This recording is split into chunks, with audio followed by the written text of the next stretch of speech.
Trump comes up with perfect punishment for CNN and NYT. Reporters' reactions are priceless. The mainstream media has been after President Trump since the day he was elected. These fools in the media have done everything they could to derail Trump from his promise to make America great again.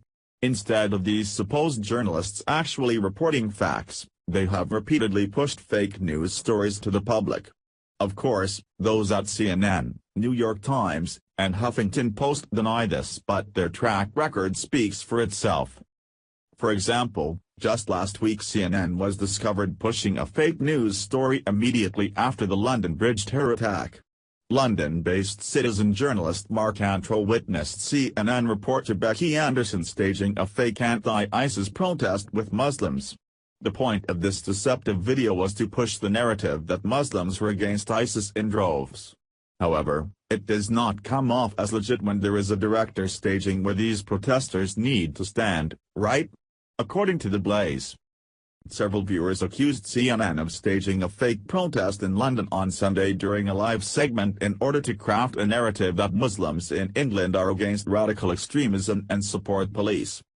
The segment, which aired Sunday afternoon, came less than 1 day after 3 Islamic extremists used a van and knives to kill 7 people and injure 4 dozen others in a brazen terrorist attack. Footage from the scene showed CNN correspondent Becky Anderson preparing a TV segment by directing what appeared to be Muslims, including women in hijabs and children, with signs together in a group wide enough to cover a camera shot. The signs bore messages of opposition to Islamic extremism, such as "ISIS will lose and love will win." Viewers alleged that CNN was attempting to show Muslims in a positive light on the heels of another extremist attack. The video of Anderson purportedly staging the scene quickly spread on social media Sunday after being shared by right-wing personalities like Gateway Pundit and Mike Cernovich. British news personality Katie Hopkins also shared the video on Twitter and said it showed CNN scripting a narrative. But CNN unequivocally denied staging the scene for malicious purposes. That is just one example of the mainstream media pushing fake news to the public. There are dozens of other examples to add to their roster, but the best example of fake news was what James Comey revealed.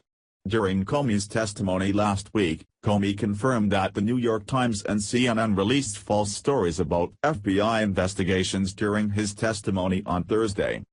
What made this revelation even better was that CNN had to issue retractions on those stories.